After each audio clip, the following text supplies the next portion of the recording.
गौतम बुद्ध के अनुसार मौन रहने की शक्ति इतनी ज्यादा है कि यह आपकी सारी चिंता, आपके सारे टेंशन और आपके सारे तनाव को चुटकी में खत्म कर देती है और आपको एक ऐसा मनुष्य बना देती है जिस मनुष्य से बात करने के लिए दूसरे लोगों की बहुत इच्छा होती है। एक बार गौतम बुद्ध अपने आश्रम में अपने सभी शिष्यों को शिक्षा दे रहे थे कि दुनिया की सबसे तेज छुरी हमारी जबान है और दुनिया के सबसे खतरनाक हथियार हमारे शब्द है, जो बिना किसी का खून बहाए लोगों को अंदर ही अंदर मार सकते हैं। हमारे शब्द हमारी ताकत हो सकते हैं उसी के साथ, लेकिन यह हमारी सबसे बड़ी कमजोरी भी हो सकते हैं अगर हमें नहीं पता कि कब, कहां और क्या और कितना बोलना है। यदि हम सही समय पर सही इरादे के साथ सही शब्दों का प्रयोग करते हैं तो यह हमें एक सफल व्यक्ति बनाता है। लेकिन अगर हम सही समय पर सही इरादे से सही शब्दों का इस्तेमाल नहीं करते तो यह हमारे जीवन को नर्क से बदतर बना सकता है। तो दोस्तों, आज की स्टोरी के माध्यम से मैं आपको बताने वाला हूं कि चुप रहकर कैसे हम अपने जीवन को बदल सकते हैं। आपको चुप रहने की शक्ति का एहसास इस वीडियो में होने वाला है। वीडियो शुरू करने से पहले कमेंट बॉक्स में नमो बुद्धाय लिखकर वीडियो को लाइक जरूर करें। तो चलिए शुरू करते हैं। इस कहानी को जापान में एक बहुत ही प्रसिद्ध बौद्ध भिक्षु रहा करते थे। उनका नाम रिसाई था। रिसाई अकेले रहते थे।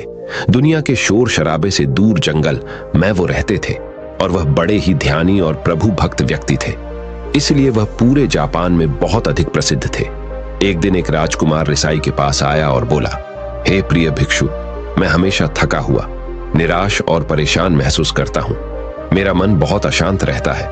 हालांकि मेरे पास सब कुछ है, दौलत, शोहरत, सुख सुविधाएं जो हर व्यक्ति चाहता है या पाने की इच्छा करता है, लेकिन फिर भी मेरे अंदर इतनी अशांति और चिंता क्यों है?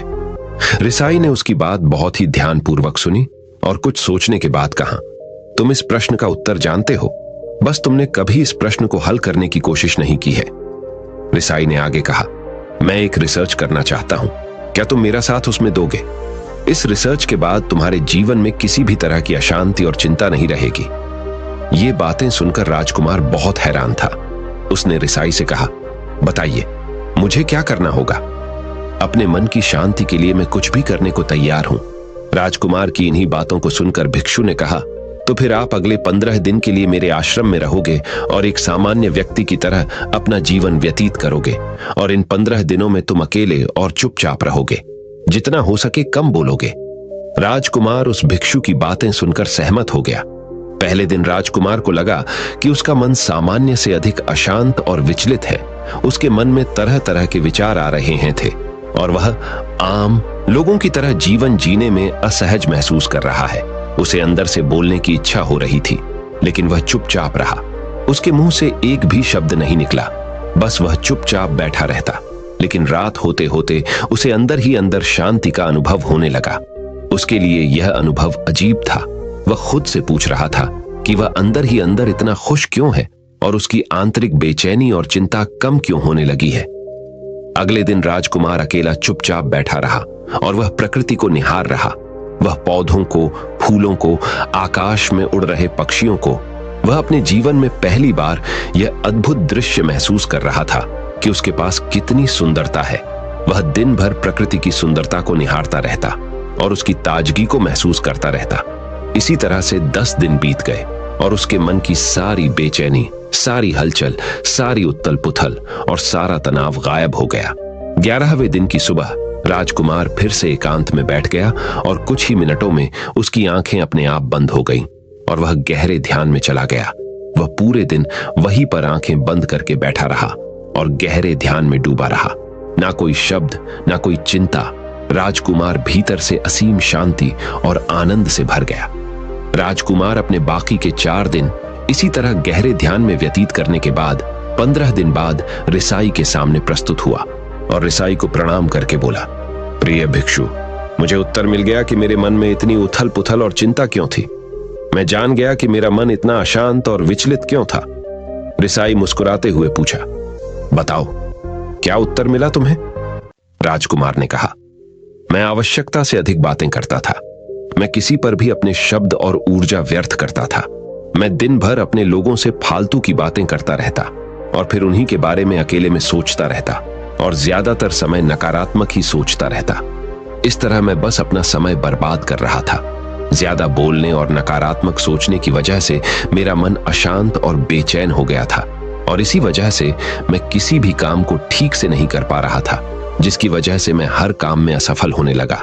और फिर इन्हीं लगातार मिलने वाली असफलताओं की वजह से ही मैं और भी उदास और चिड़चिड़ा हो गया। इन्हीं सभी चीजों की वजह से मेरा जीवन नष्ट हो रहा था। लेकिन यहां पर बिताए हुए 15 दिन मेरे लिए पूरी तरह से अलग थे। मुझे कुछ अलग ही एहसास यहां पर हो रहा था। अब मुझे ऐसा लग रहा है मैं अपना जीवन पूरी तरह से जी रहा हूं, लेकिन इससे पहले मैं अपना जीवन गलत तरीके से जी रहा था। और मैंने यह भी सीखा कि हमें सिर्फ ध्यान करने की जरूरत नहीं है। ध्यान अपने आप होता है जब हम शांत और मौन होते हैं। ध्यान के पिछले कुछ दिनों के दौरान मैंने जो पहली चीज सीखी वह यह है कि मनुष्य के जीवन की सबसे महत्वपूर्ण चीज स्वयं को जानना ही है। यह सुनकर रिसाई ने कहा, सिर्फ तुम ही नहीं, दुनिया में ज्यादातर लोग जरूरत से ज्यादा बोलते हैं। आज भी लोग ज्यादातर समय केवल एक दूसरे को नीचा दिखाने के लिए ही बोलते हैं। कुछ लोग ना चाहते हुए भी बातें करते हैं और अपना जीवन बर्बाद कर लेते हैं। रिसाई ने राजकुमार को चुप रहने का महत्व समझाते हुए कहा। एक बार गौतम बुद्ध से उनके शिष्यों ने पूछा, प्रिय बुद्ध, आप ज्यादातर समय चुप क्यों रहते हैं? बुद्ध ने कहा, क्योंकि चुप रहने से व्यक्ति अंदर से अनंत शांति की गहराइयों में होता है। मौन अपने भीतर उतरने की पहली सीढ़ी है। मौन के बिना स्वयं को जानना असंभव है। स्वयं को जानने और समझने का पहला नियम है कि मौन हो जाओ। उतना ही बोलो जितना अत्यंत आवश्यक हो। बेफिजूल की बातें करना छोड़ दो।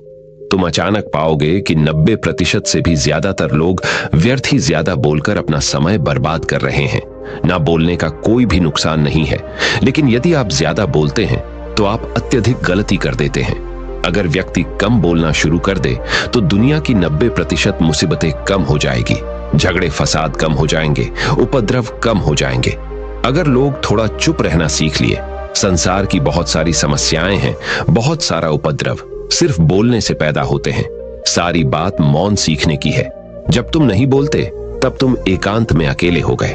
भरे बाजार में भीड़ में खड़े हो नहीं बोलते। हिमालय के शिखर में पहुंच गए। जिसने मौन की कला जान ली वो भीड़ में भी अकेले होने की कला जान लेता है। एकांत में तो आदमी स्वर्ग में है। दूसरे की उपस्थिति ही बेचैनी पैदा करती है। पहले तुम्हें चुप रहने की शक्ति को धारण करना होगा। इससे तुम अधिकतर ऊर्जा को बचा लोगे और फिर इस स्थिति में पहुंच जाओगे कि तुम कम बोलने लगोगे। अगर तुम किसी के यहां पर जा रहे हो और परेशान हो जाओ तो ऐसे में उचित है कि आंखें बंद कर लो और अपने में खो जाओ। वहां से आपको ताजगी महसूस होगी, क्योंकि तुम्हारे अंदर ही जीवन का वो स्रोत छिपा हुआ है, वह किसी दूसरे में नहीं है। इसके बाद राजकुमार उस रिसाई से पूछते हैं, आखिर कौन हमें अपने अंदर तक लेकर जाएगा? ये बातें सुनकर रिसाई बुद्ध कहते हैं, तुम्हें स्वयं ही अपने अंदर उतरना होगा और वहीं से परम राज्य जीवन का आनंद ले पाओगे। आनंद का यहीं से जन्म हुआ है। यहीं से तुम मौत में डूब जाओगे। यही तुम्हारा सूरज उदय होगा और यहीं से अस्त होगा। इसी प्रकार तुम बार बार इबकी लगाओ। जब भी तुम इबकी लगाकर लौटोगे वहां से तुम पाओगे फिर ताजगी भरी जीवन की नई संपदा मिलेगी। इस नई शक्ति के जन्म होने से तुम्हारी थकान गई, उदासी गई, चिंता गई। जैसे कोई स्नान करके लौटता है तो शरीर शीतल हो जाता है, शांत हो जाता है। ऐसे ही जब कोई भीतर से साफ होकर वापस आता है, मौन में स्नान करके लौटता है, तो समस्त अस्तित्व, समस्त व्यक्तित्व शांत और मौन हो जाता है, आनंदित हो जाता है।